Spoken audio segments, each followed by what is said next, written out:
Now we don't have advertisers. I don't know if we will. Maybe there's someone truly aligned with the cause who comes Mhm. up and makes a good offer, then perhaps I'd consider it. But definitely would never have a Fiat advertiser on my show, right? That's Yeah, just the I think that's a form of freedom because I don't want ads either. I don't wanna deal with them. I don't wanna sell. I don't want another thing to Mhm, insert into the podcast. I want it to just be about the music and, like, getting you to an audience. Like, you obviously have your own audience, but getting people who listen to me going, "Oh, who's this Avi guy?" Like, probably most people who listen to mhm, Radio Detox already know who you are and probably already listened to Pleb Chain Radio. I've been on Pleb Chain Radio. QW's had me on there. Like we did a live from Vegas. We kind of have a nice audience share, I think. But I think a lot of people might listen to me that, at least in the future, as more people discover this and go, well, who are these people? What are they up to? Why should I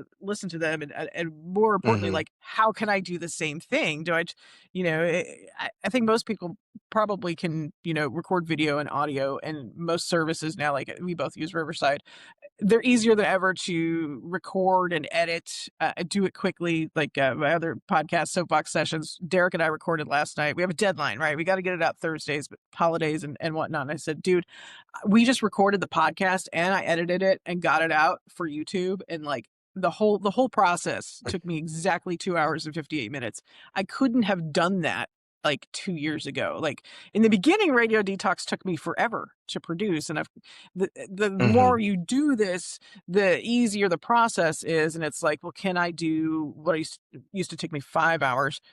Can I do it in 2 or 3 now so that I can get more done? Because we're not making millions of dollars doing this. So like the easier it is for me to Not insert the yet. music, yeah, get the thing edited, put it out, but get the music in it and kind of have that freedom that we're talking about to do it our way and not have to sell ourselves or put in ads that are obnoxious. Some of my favorite podcasts have 6 minutes of ads at the beginning of them, and it's like the same two ads played over and over 3 times, and this is lunacy. This is the enshittification, and this is what people have to do to support their podcasting habit. Whereas, like, I don't look at this as how much money I'm going to make off of it. I do, see the zaps and the boosts come in, and I definitely appreciate them from people. But I know I'm not going to pay rent off of this podcast thing, at least not right now. Now, Mhm, growing space is important, but that freedom thing is like I can do what I want.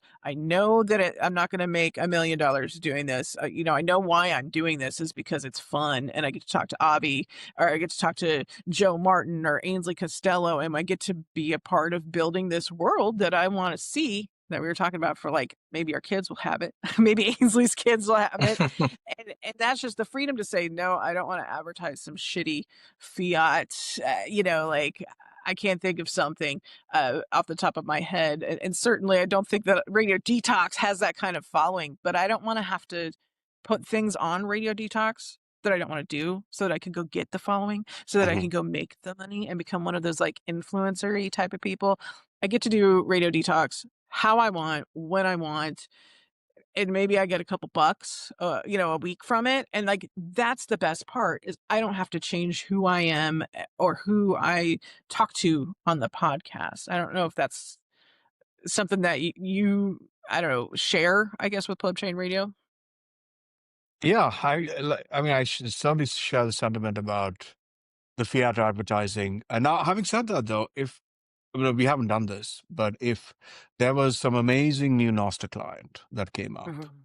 now chances are we talk about it on the show for free anyway. But if they came up to us and said, "Hey, can you actually talk a little more about it? We'll pay you X amount of money to do it." I think Mhm. if it's a really good Noster client that actually makes sense, that's aligned Yeah. with the values, then that will certainly be open to that. Now that clearly is advertising, but Mhm. that is I would be open to that if at some point. Similarly for Yeah. Bitcoin products as well, because although that's a lot harder to weed out the bad ones, right? So I mean, Yeah. you actually got to use it to make sure it's truly legit and it's aligned with your values. But True. yeah, so that's the sort of thing I'd be aligned to. If for example, if Pfizer came and asked me to uh, advertise whatever, the vaccine or something, and ask them to have a really good day, and leave me alone. Yeah, it's like if the Phoenix Open came up to me, it's like we joke about it around here because I live in Phoenix. You know, if the Waste Management Open came up to me and said, "Hey, you want to advertise?" I'd be like, "No, you have nothing to do with me." And if Yeah. they dangled a bunch of money in front of me, I'd be like, you know, like I'm not on sale. You know, it's like, but if it was, you know, someone that it's the web of trust thing, and it's just living it in real Mhm. life of like, okay, if your product's amazing, I've tried it, I've tested it, maybe I've used it for a while.